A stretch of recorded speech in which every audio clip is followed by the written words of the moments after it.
Hello everyone, my name's Chris from Nordea Insights and I'd like to welcome you to a very special webinar from Nordea called Corona Consumption Patterns and Payment Trends in the Nordics. Now, as we all know, COVID-19 and associated lockdowns and restrictions have changed consumption and shopping patterns across the Nordics. So we've gathered some of our Nordea experts to bring different insights and perspectives on how things have developed over the past few months and how things are looking now. So I'm delighted to bring you a very special panel. Today we have Tuuli Koivu, who's Chief Economist from Nordea, Mette Munck Bertelson, who works at Nordic Pays Nordea, and William Torsler, who works at Nordea Connect. And I hope we're in for a very special hour where we're going to hear some great insights. So without further ado, just one thing to mention, sorry, if you have any questions, please write them in the chat during the course of the presentations and we'll find some time to take them at the end. So without further ado, over to you, Tuuli. Thank you, Chris, and good morning to everybody. And we will now look at the consumption trends in all the 4 Nordic countries.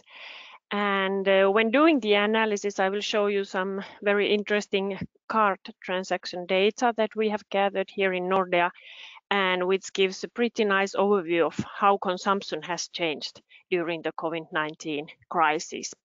So in my first slide, we will see that the Nordics have so far suffered much less from the COVID-19 crisis than many other Western economies. If we look at the bars, we notice that, for example, in Spain, the GDP has declined by more than a fifth due to the COVID-19 crisis. Spain, of course, is an example of a country which is relying a lot on tourism.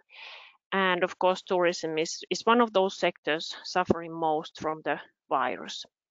In the Nordics, for example, in Finland, the GDP level is around 6% lower than a year before. In the other Nordic countries, the decline has been slightly higher, but still much less than in many big European economies.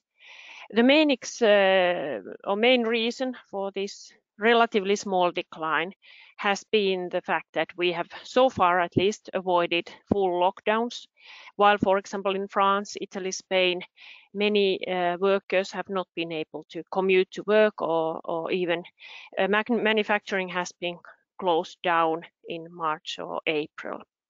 So far we have weathered the crisis pretty well, but of course we have to remember that even a 6% decline in the GDP is huge. It's much bigger than most countries saw in the financial crisis in 2008 and 2009.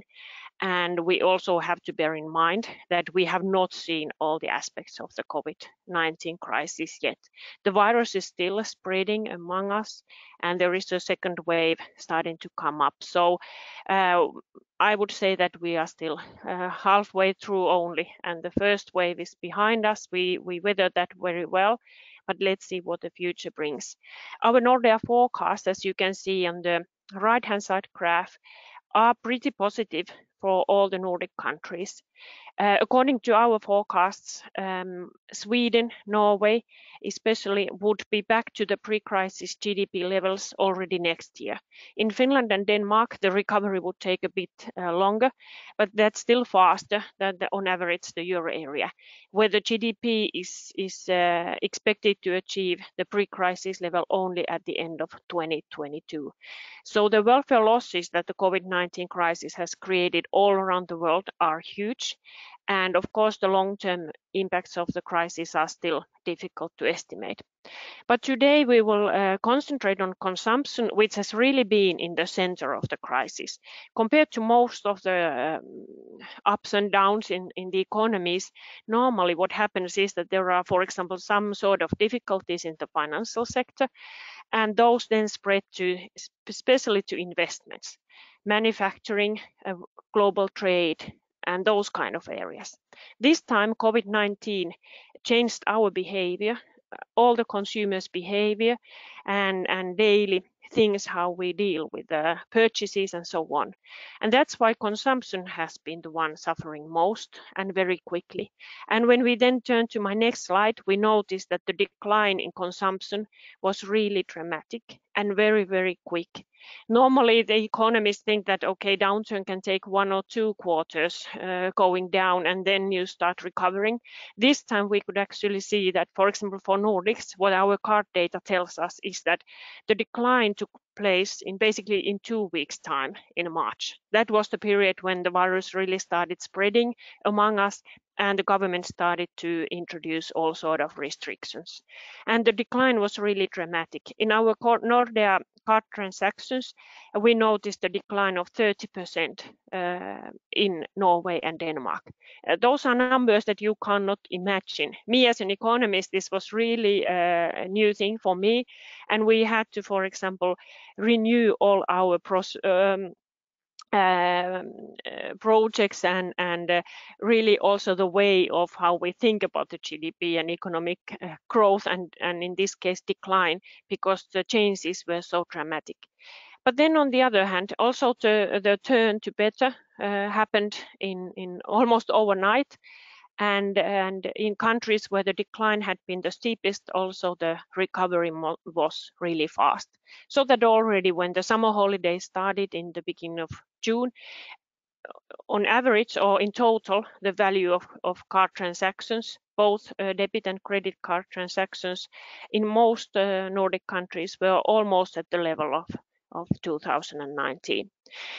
This data is really key when we think about this sort of short-term turns in the economies. This has been really helpful for us as economists, but also as decision makers to know where the economies are in each week. But of course, this data also have some caveats. I would like to point out 2 major things. First of all, when COVID has hit very hard tourism, this data does not capture anything that the foreign tourists are consuming in the Nordics. So the data tells us only how Nordea's Nordic cards are used in our home economies. It may give a bit too positive picture now. For example, when we look at the data in a minute about hotels, because even if there are a lot of local tourists at the moment, or especially in the summertime, the hotels also suffer from a lack of foreign tourists. So we don't capture that with our data. A second caveat is that we cannot judge by using the card data what kind of changes there have been in the payment methods. But Mette will illustrate a little bit from that aspect. So then you are able to combine these pictures and that will be more valid. But this card data that I'm showing you does not have any estimates how what kind of shifts there has been in the payment methods. Then if we go a bit deeper to the data, we notice in the next slide that it's mainly the services that have really suffered. So the decline in services in March was really dramatic, -70%, -60%, depending a little bit on the sector, on the country. But it is not over exaggeration to say that many firms, enterprises lost their business overnight. There are subsectors where the business went down 95%, airlines, cultural activities, all sort of activities where there's a lot of social contacts or where the governmental restrictions played a big role. But at the same time, schools in many countries were closed, not in Sweden, but in other Nordic countries. We started to do remote work, so we didn't have our lunches in the canteens. So we had to buy a lot of food from the supermarket. And this is something we saw in our supermarket data, that the recovery was very fast and the supermarkets have been one of the winners in the COVID-19 cases. Overall, when we have not been able to consume so many services, we have been concentrating more on goods, as we can see from the graph on the left-hand side. Then on the next slide, we notice that there are very interesting things, and also us as economists, we have learned a lot from this crisis. I already mentioned that the COVID-19 crisis is very different as a business cycle. Because it concentrates on those sectors which are normally stabilizing the economies, namely households and household consumption and services consumption. Normally, those are the sectors that are really stable over different business cycles. Now they are in the epicenter of this crisis. That has created a lot of unemployment all around. Here in Finland, I come from Finland, we estimated that in the darkest weeks, our unemployment rate rose to around 15%, 1.5, if you take into account also the temporary layoffs. The recovery since then has been fast, and for example in Norway, where the unemployment rate peaked at almost 11%, it has already declined to around 4%. But labor market, services, households, those are the ones that have been in the epicenter of the crisis in the first wave. But then, of course, we are afraid that with a delay, there are also negative impacts all around the economy, also when it comes to investments and manufacturing. When we talk about consumers and their behavior, we have basically learned at least two things using our data. On the left-hand side graph, you notice that there is weekly data on restaurants' card transactions. And you notice that their business was lost in the middle of March, while the official restrictions were applied only from the 3rd of April onwards. So it's not always the governmental restrictions that you can blame for your lost business or low activity levels. It's the people's behavior that matters even more. If we are afraid of the virus, we are really consuming less and we avoid those contacts. And perhaps to the other way around, in Finland at least, the numbers of virus cases was very low already in May, while the restaurants stayed, most of them closed until the beginning of June. So the recovery could have been faster if the restrictions were removed early on, but the decline really took place, not because of the official restrictions, but because people were so much afraid of the virus. On the graph on the right-hand side, we see this in a little bit wider picture. There you have with the light blue the number of COVID-19 cases here in Finland in a reverse axis. So when the curve goes down, the number of cases actually goes up. And then the dark blue line is the card payments as a whole in Finland. And you notice that there is an immense correlation. When people read from the newspaper or from internet every morning that, okay, now there are 100 cases today and 150 cases tomorrow, you start to be really afraid of going out, of consuming, going and having social contacts. And we notice that right away in our card payments data. It will be really interesting to see whether this autumn, whether people start to be used to a little bit higher numbers already and this correlation breaks down, or whether we will see higher and higher COVID cases for the coming weeks, as it looks like likely at the moment. And at the same time, many service industries start to suffer almost like they did in March. I hope that will not be the case and we will get the virus contained. But this is the reason why economists so widely are pro restrictions, because we have noticed that the number of cases has a strong correlation with the consumption anyway. Okay, then in the next slide, we have two sectors that are still suffering a lot and where we have seen also huge ups and downs, especially in tourism, of course. I already mentioned that the data does not contain foreign tourists. It concentrates on how Nordic cards are used in our domestic economies. And airlines and hotels were, of course, the first ones to suffer. As I mentioned, minus 90% card transactions were seen in those sectors. When the summer holiday started, in all Nordic economies, the domestic tourism really boomed, and in hotels data in particular, the volumes were much higher than a year before. In our Nordic economies, the situation is much better, of course, than, for example, in Spain. Our travel balances are clearly negative in normal times. That implies that Nordic tourists leave much more money outside the Nordic countries than what the foreign tourists bring to our economies. The vice versa is the case in Spain, where domestic tourism plays much smaller role than foreign tourism. And this has now been our strengthness here in the Nordics. We have been able to compensate most of the lacking tourism, foreign tourism in the summer by increasing our domestic tourism. But now what is worrying is that all these curves in the graph left-hand side are pretty low levels again. And it implies that now that the summer holidays are over, many events are still cancelled, foreign tourism is still lacking, the tourism industry will have a very challenging months ahead of them if the COVID-19 keeps on going like it looks like going to do. Another changed behavior or trend we have noticed is that people are using less transportation, so public transportation. So this is of course related to the same fear I just talked a minute ago. And I noticed it here in Finland that markets for used cars, for example, is in some parts of Finland almost overheated when everybody wants to have an own car to commute to work. And at the same time, people are afraid of taking a train or a bus that they used to take when commuting to work. Public transportation services, of course, are suffering at the moment, and the levels are clearly below the normal levels.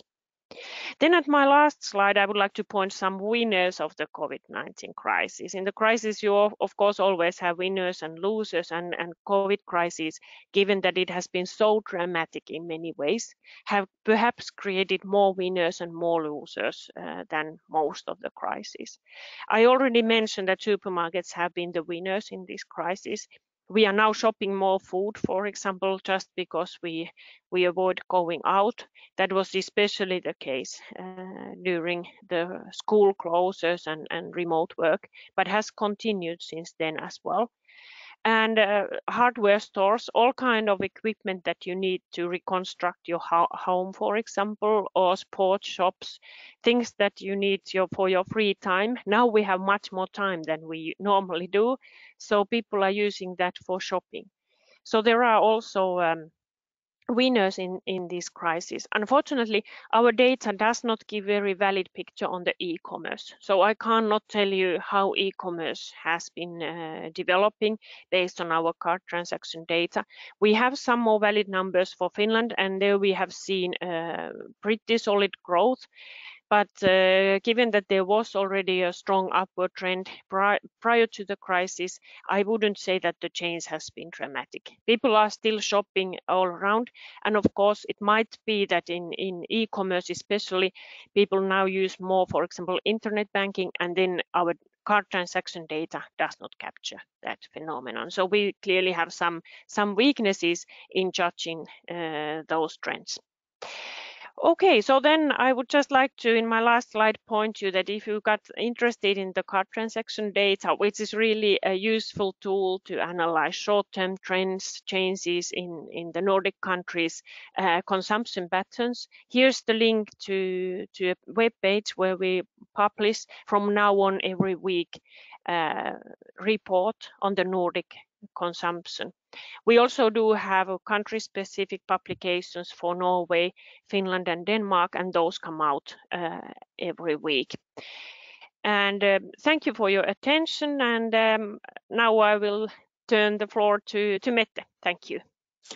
Thanks, Tuuli. That was really, really interesting. Some fascinating insights. And yeah, over to Mette from Nordea's Nordic Pays team. Thank you, and thank you, Tuuli, and good morning, everybody. I would like to take you on a small trip here, seeing what behavior patterns that have been affected by the COVID-19 period that we have been through. So if we looked at, please, the next slide. Yeah.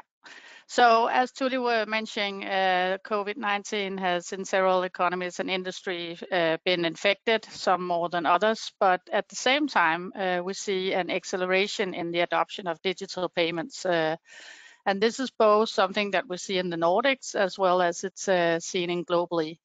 And it has generally led into a prediction that in the next 5 years, the adoption of digital payments will accelerate by a 5% to 10% points globally from what it was estimated before.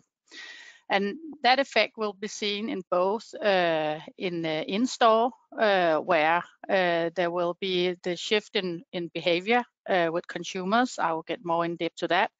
And also merchants, the increase in the acceptance in general for digital payment. A lot of new merchants has come on board on digital payments. So that has really accelerated. And then of course the e-commerce, the rise in e-commerce has also been increased with both new e-commerce users, especially older people, but also higher spending of existing users because we have been buying everything or mostly everything online. Could you please shift to the next slide?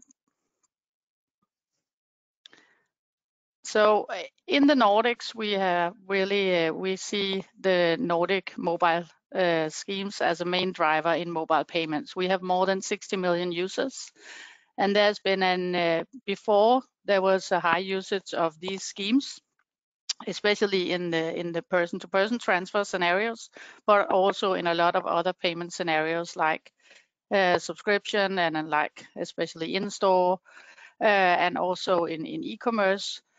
But also we have seen that Apple Pay and Google Pay have had a high increase during the Corona period. So everything that goes mobile has really taken a pace here during the Corona period.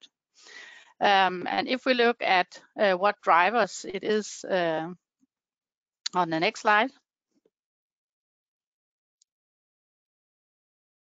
Thank you.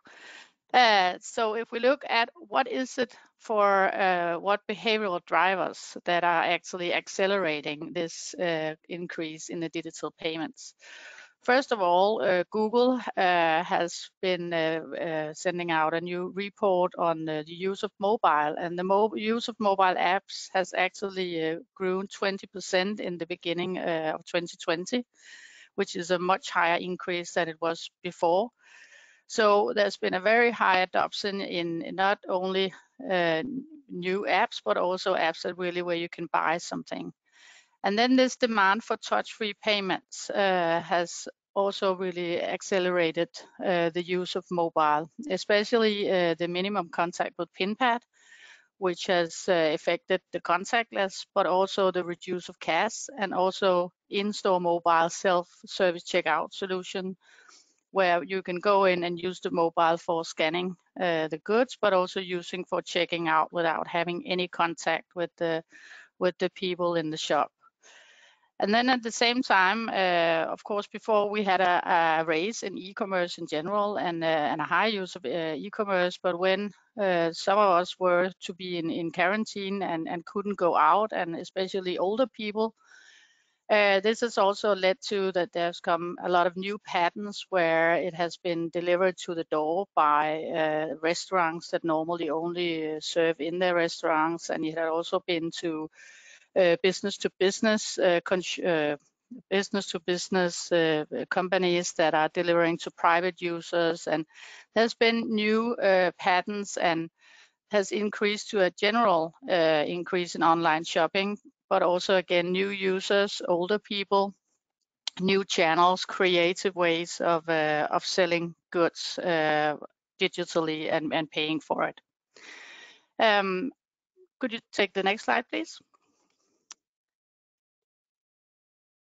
Yeah, the Danish National Bank has just sent out a report on the analysis on the usage of how the payment spending has been in during the pandemic and especially in the shutdown.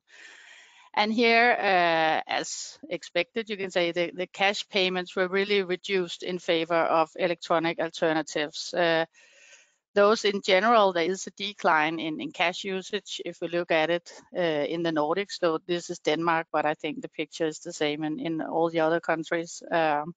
So there is a general decline in the use of cash, but when the shutdown came, it really decreased a lot. And instead of that, it increased the mobile and the contactless payment usage. So when people were asked about if the pandemic were affecting their payment habits, 22% has asked that they are using mobile payments more often than they did before the pandemic, and which was due to the pandemic that they were doing it. And also using a card payment like contactless. So and especially when asked, they said, okay, cash, they are using that much rare than they did before. So and those it has gone up a little bit after the shutdown. It's still not at the same level as it was before the pandemic. So that has shown that in general the pandemic had led into new payment habits in the corona time. And that is especially, as I said earlier, it's also the older people. So if we look at Sweden, could you please take the next slide, please? So in Sweden, with Swish, the adoption and the uses of the mobile payments has increased among older people plus 65 who has been paying more to younger people. And that could be seen directly on the statistics of Swish, where there was a lot of older people paying to the younger people. And that is also when they then try to use mobile payments and try to how it works, and has really affected that way of using it. And it's also seen in other scenarios when they are buying online, etc. So we see new users that is caused by the pandemic at all older people using the more mobile solution. Yep, next slide, please.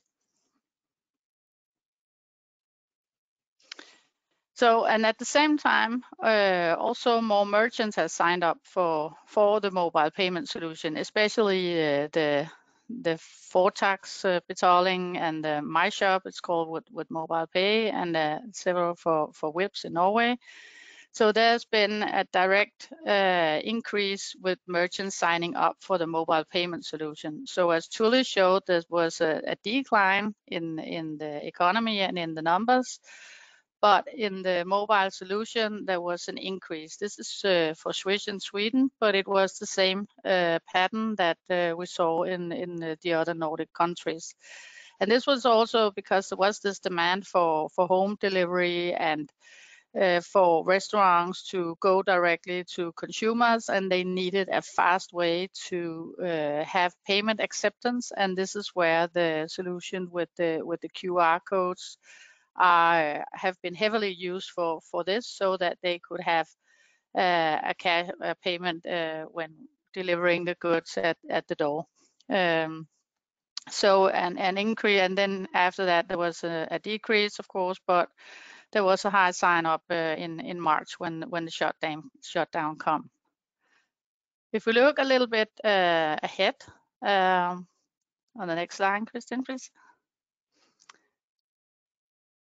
So if we look ahead overall, how the COVID-19 is accelerating the general evolution or development and use of the mobile payment, it will continue to drive a new way of touchless payments. This is something that has come to stay. People would like to have self-checkout solutions in the shop.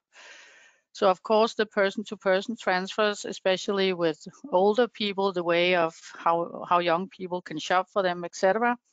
But also in store, we see solutions with the QR codes and also contactless, mobile contactless, really gaining space. So, and then we see the new self-checkout solution where there comes a lot of creative ways, and this solution has been there, yes, but now COVID-19 has really accelerated the use of these solutions. So especially Coop has seen with their scan and pay in Denmark. They have seen that accelerating on people would like to use self-checkout solution and are continuing to use it even though when the society has been opening up. And then also in other spaces like parking spaces, we see that Easy Park has had an app for many years to pay, but they are also having a high increase in the usage where people don't want to touch with the self checkout solution or don't want to touch with parking automats and physical things that they don't want to contact is causing an increase. So this is really the time if you would like to launch a new app or a new service, because people are really changing their habits now and want to take these solution into use if it gives value, of course. So overall, the predicted growth is increased, also as the Bain analysis I showed in the beginning is showing. We see the same here, that it is accelerating the use of mobile payment and digital payments. So thank you. And over to you, William. Thanks, Mette. That's really interesting. I see one question has popped in, but we'll take it at the end after William. And over to you, William. William from Nordea Connect. Hello, good morning. So my name is William Torsler, and I'm working with business development inside of Nordea Connect. And I'm going to go through what the different merchants are doing in light of Corona. So next slide, please. So before we jump into the different examples, I just wanted to highlight and rewind a bit. So these are three things that I believe, regardless of Corona or not, is very much important in order for our companies to be successful. So for instance, if you offer a unique product or a product that is more unique than your competitors, or offer a broader variety of products than your competitors, then you're on a good path of succeeding. Price goes without saying. If you can offer a better price or better terms than your competitors without making a loss, that of course is a good way of competing and being successful. And last but not least, I've written down features, and what I mean with that is basically that the more mature our consumers and customers become, and the more digitalized we become, the more picky they will actually be as well. And the examples that I have in the next following slides are basically different features that the merchants have been doing or innovating. So next slide, please. And if we take the Nordics into scope, we can have three examples here, where we see that Kjell & Company, which is a Swedish company that offer different electronics or supplementary electronics for your home, have launched the possibility to get your products delivered to the car. So you basically make the order and then you drive up with the car and get your stuff delivered. And a quite similar case, we have Power, which is also selling electronics, but more into the TV and the larger electronics, have offered a drive-through for their customers so that they can make an online purchase and then run up with the car and pick it up through the drive-through. And then ICA launched something that they called Pronto. So what basically happened in the beginning of Corona was that a lot of people were starting to make grocery shopping online. And what happened was that a lot of the time slots and dates where the different grocery stores were able to deliver actually became quite full. So people had to wait several weeks before they could get their products. So what ICA did was basically to launch a dedicated landing page, which they called Pronto. Here, all of the risk groups and the elderly people or those that were already sick could get dedicated time slots so that they didn't have to wait several weeks in order to get their groceries. Next slide, please. And yeah, here we have a more global example, and I think that this is a very good way of looking at how we're going to potentially consume music in the future. So as we all know, most of the artists and events and concerts were cancelled due to Corona. So what Fortnite and Travis Scott did was basically to look at an alternative way to spread the new album. So for those of you that doesn't know what Fortnite is, it's basically one of the largest online games there is. They have approximately 250 million active players. And Travis Scott is a hip hop artist from the US, and he has 485 million listenings on Spotify. So what they basically did was to launch a concert inside of the game for his new album. And this, of course, enabled Fortnite's fan base to get exposure for Travis Scott, as well as Travis Scott's fan base, of course, downloaded the game in order to watch this concert. And Fortnite is a free game, so this, of course, was a huge success and resulted in 12 million players actually watching this concert live. Next slide, please. And this is, of course, maybe hard to grasp, so therefore I'm going to play a 30-second clip, and these are the first few seconds before the concert actually starts, and then you will have a good snippet on how the concert was done. So please play the clip, Anne.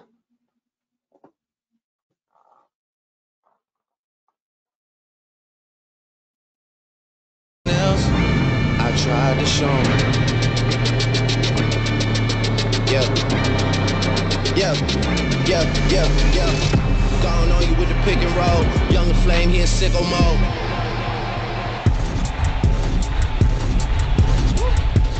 Nathan's here with all the ice on in the booth at the gate outside.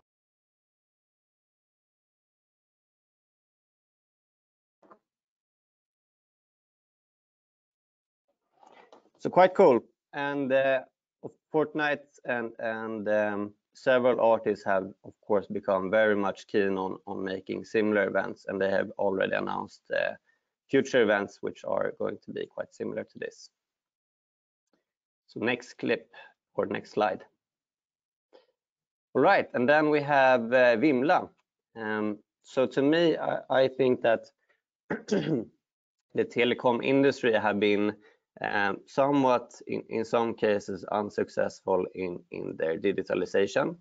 And what Vimla has done is basically to launch a new offering targeting a more digitalized generation, where you basically sign up for Vimla and you handle most of your subscription for your phone through the Vimla site or through the app.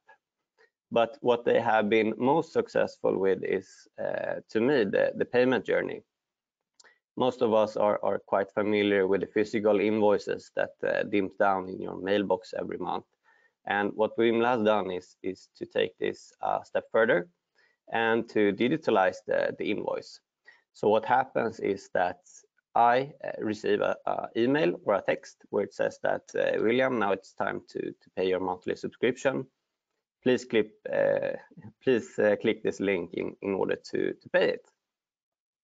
So if we look at the next slide.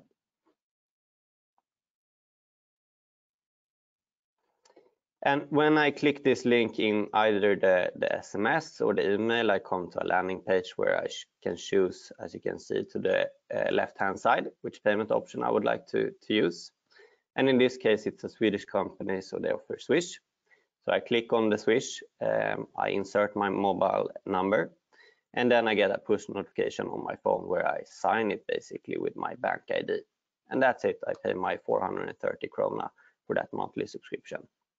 And you could, of course, take this even one step further and have a connection with your card, so it draws automatically from the card every month. Next slide, please.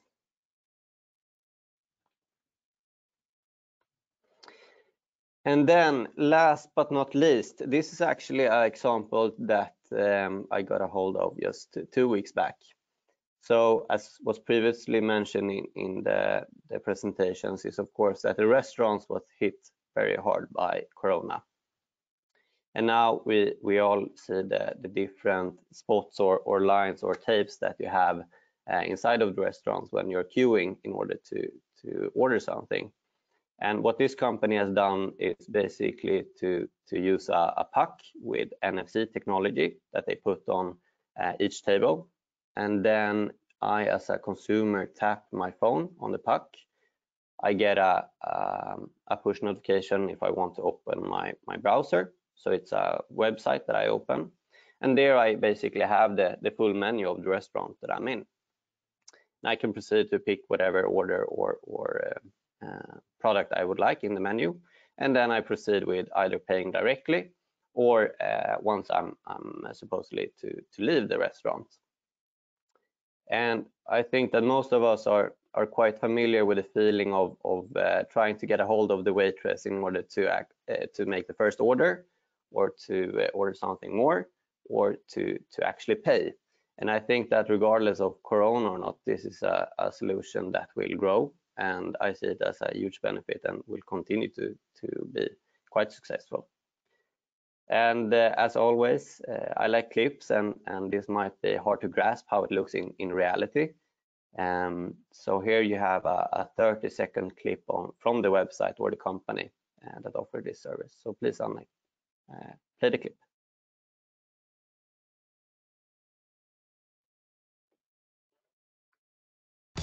Welcome to Me and You, a smarter way to order and pay. Rock up to a venue, tap Billy the Beacon, browse the beautiful visual menu, and order. Voila! Ready to go? Just split and pay and go. It's that simple. Just up and go. Great, right? Me and You, hospitality reimagined.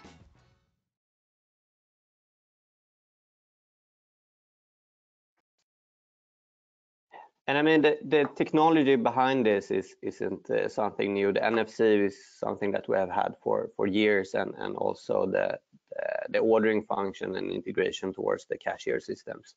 So this is just a new way of using the technology that we already have in order to create great solutions. And I think, just as Mette mentioned, that we will see much more digitalization and the companies driving the digitalization in order to meet the consumers and customers, in order to be very good at this bubble, if you can call it, features, as you saw on my first slide. So thank you. That's it for me. Hope you can bring some of these ideas back to the company that you're in. Great, thanks so much, William. I think without further ado, we can go to our questions, and just see here. The first one was for Mette, and if you're still there, Mette. I am. It says here. Yes. Hi. Do you expect cash being allowed as a legal non-payment method in retail post-COVID? So I suppose does that mean that I think the question is asking, do you expect that it's legally allowed not to accept cash post-COVID? In some countries that are legal. In Denmark, for example, there are a law that says that you have to take cash no matter what. So that has not been changed during the pandemic, and that is not the case for Sweden, for example. So it differs a bit for countries. But I would also say that there are from WHO, they have actually been out saying that the consumption risk of cash is at not minimum. So I think it is something also in people's head, just to think of touching anything. But I think also, as the number are showing from the Danish National Bank, that it has pushed to a further decrease in the reduce of cash in general. But whether it will lead to that you can totally say no to cash, I don't know. It's up to the authorities, really. I was thinking, when you were showing us the growth of digital payments, would there ever be anything that would set that trend a little bit back? What could happen to make people run back to cash? Would it be some kind of technical meltdown? Or I think that is Tuuli's department because that is that is a general. If there comes a kind of a financial crisis or a general concern in the economies, there you see, and that has always been the case, that if people feel uncertain, if there comes some kind of trolls or uncertainty around security or something with digital, then people go back to cash because it's a physical thing, or at least some do. So I think that could be the only thing where we can see, but digital is here to stay, and even though we see a high increase in our markets in Asia, it's crazy what Alipay and so on are.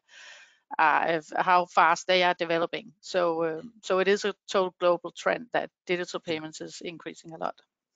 Great, thanks. There was another question that popped in for William, I think, while William was presenting. Excuse me. Are you back, William? Yep, I'm here. Let me read this one. Do you think in the future we could combine our mobile payment and shop loyalty card, or some of the biggest brands at least? Credit cards today have this option already for some shops, e.g. the K Plus card in Finland. If you always have to take a card plus the phone, it loses a bit of the benefits of the mobile pay. So I think there's different answers to that question. Some payment options already have this functionality. So if you look at, for instance, PayPal, you enter your email address and your password, and then you get the benefits from both the loyalty from PayPal, but also from the funding source that you have connected. So I think that in the future, as the more mature our payment methods and different companies become, the more we'll see about see with this. I was going to ask you. You showed a few examples of business models that have adapted, particularly ICA and the kind of collect your own purchases models.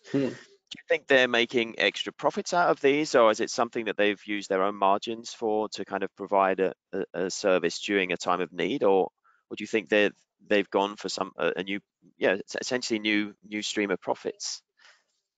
Yeah, so in the ICA example, you could argue if it's a guerrilla marketing or if it's something that they will actually make a profit out of. But what I believe is that they show a good intent and also a fast pace moving forward in the digitalization and being able to launch a totally new website and a totally new app in order to meet those customers. And whether or not this is something that they will continue doing is something that I leave out of the question. Yeah. I suppose that's the real that will show us, when the things are relatively back to normal. If they're still doing it, then I suppose there's money in it in a sense. Yeah. Great, and we thanks. see this with, for instance, Amazon. They have their Prime loyalty program or subscription service or whatever you might call it, and there you basically pay a monthly fee, and in order that you do so, you actually get faster deliveries and other features as well. So yeah. I was just thinking about the Me and You, the funny little hockey puck there. Yeah. Do you think they'll cater for people who say, hey, I don't want mayonnaise, or do you think that it will be something you can go into detail? Because I think that perhaps that works when the menu is set, but then you always get people who want specific needs, and I suppose they've thought about that. Maybe you go into the app and pick your own preferences or something. Yeah, so I don't know how they set up the menus, but I assume that they set up a fixed menu, and if they want to change something, either the merchant has to do it or the Me and You company has to do it. So probably thought about that. We have another question that's popped in. Will Nordea be developing QR code payments? Now our clients can pay with QR, but the clerk does not get a receipt for the payment, meaning it's based on goodwill. Only the person in charge of the bank account can access the payment. I don't know if that's for you and Mette, perhaps, William. Yeah, so I can start off by answering that question, and Mette, you can fill in if you want. Nordea Connect, which is one of the many payment options that we provide to our merchants, we're of course always looking at new possibilities in order to meet market standard, but also to innovate. And if QR codes are something that our merchants are demanding, then of course this is something that we will look into. Yeah, and I Any can just thoughts, add Mette? to that we see in general the mobile schemes like Vips and Mobile Pay and Swish and them in particular are already offering QR code payment, and we are involved in these schemes, and this is also the schemes that the population is using very, very high adoption in general. So QR codes is already here. So this is something in Nordea that we are a part of, being part of the mobile schemes in the Nordics. Great, thank you. Just a quick couple of minutes just to ask Tuuli something that sprung up to me at least when Tuuli was presenting. I don't know if you're still there, Tuuli. I was thinking about it was clear that the consumption had declined overall, and you showed that there was a switch from services to goods in terms of spending.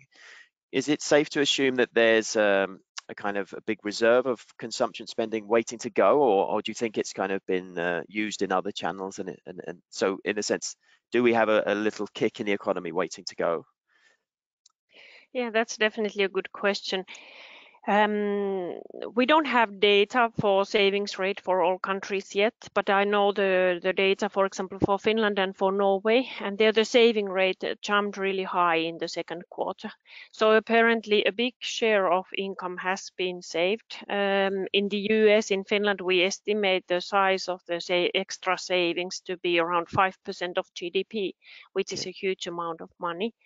And of course, the question is whether those will remain as savings, because people are now more afraid of all kind of risks that we have noticed that can materialize.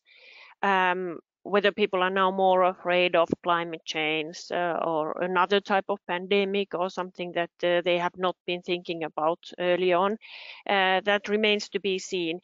I think that when life becomes more normal, if we get a vaccine or if the virus somehow disappears like the SARS did in 2003, it's very likely actually that we see some boom in the economy just because people are consuming the extra money. But the size of the savings varies between the countries quite a lot. The preliminary data for Sweden doesn't show that high saving rate, but it's partly due to the technical reasons that it might be that in the summertime actually the Swedes saved more than other Nordic countries. Regarding the US, which is the biggest economy in the world and of course has a lot of impact also on the Nordics, there of course the unemployment benefits are now much lower than they used to be in the springtime under the special schemes due to the COVID, and it might be that some part of the consumption or the savings is just consumed for the daily life from now on, when the unemployment benefits have become smaller, but at the same time unemployment rate is still elevated. So I think there will be immense differences between the countries, but certainly that's one of the upside risks for the whole world economy and also for our domestic economies. It's interesting. Just very quickly, I just wondered, you said that the kind of the behavior had kind of adapted anyway before the restrictions came in terms of trying to change the way that people were going to restaurants and so on, or or consuming. Why do you then think that?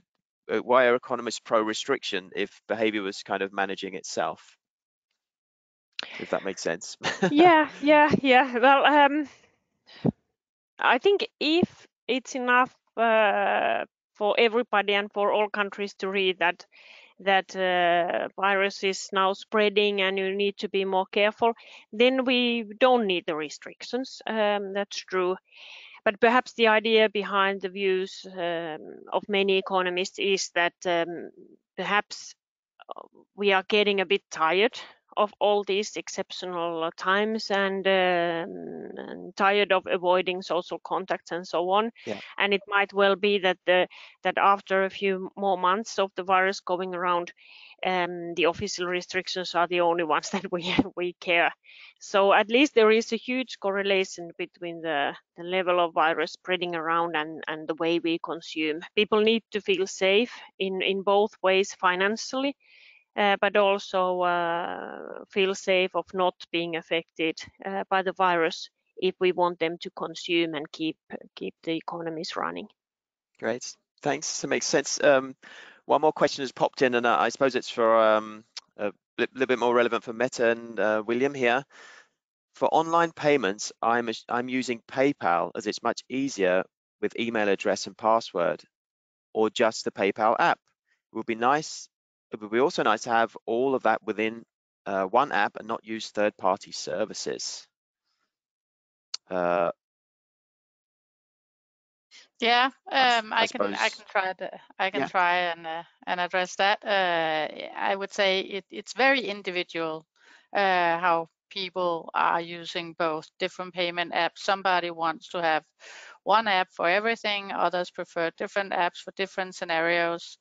But in general, what we see is that dedicated payment apps like we see with PayPal and also with Swish, Mobile Pay, Vipps, etc., they are coming and extending into more and more payment types in general. But at the same time, we also see merchants are really integrating these payments into their solution. So if we take EasyPark, for example, they have integrated mobile pay in a way so that I actually can connect my app to my number plate on my car. So when I drive into a place, it's invisible payments. I don't even use an app. So it just happens with the camera detecting I'm there and using the account I thought of have integrated into my EasyPark. So I think we'll see more and more scenarios like that where it kind of just happens and you have integrated your preferred payment method in these solutions. So both things will be there. Yep, that's interesting. There's another one here. Some idea it would be nice if the customer could pay with Nordea, with the Nordea app, Nordea Wallet directly. Right now, I'm using Google Pay and connecting the Nordea card to the app. Just yeah. And that is the thing is that the technology in the mobile phone with NFC on the contactless is right now works that way, that it's controlled by the manufacturers of the phone and the operating systems like Google and Android and Apple. And that is a challenge for everybody because it's only the established parties that can get access to it. So, but we are looking that you can still use your Nordea card directly in the Apple app, but yes, it could be nice in the wallet, but there are some technology obstructions in that simply does that. It isn't a nice user experience in that way. So, but that is why also Swish, for example, using the QR code is a way of doing it, or etc. So. And that's again a discussion on whether we want to have a banking app to pay with or a payment app like PayPal that was mentioned before, or the merchant, or and personally I think everything is in play. It's individual. It's depending on the situation, the merchant, whatever. Great, thanks, Mette. And I think we're almost out of time, so I think we should wrap it up there. So I'd like to say a huge thank you to Tuuli, Mette and William for taking the time to share your great insights with us today. And of course, everyone who joined us out there. And thank you also for spending the time to listen. And this will be recorded, or well, it is recorded and will be available on our Insights platform. So you can share with anyone who didn't manage to make it today. So thanks once again, and enjoy the rest of the day.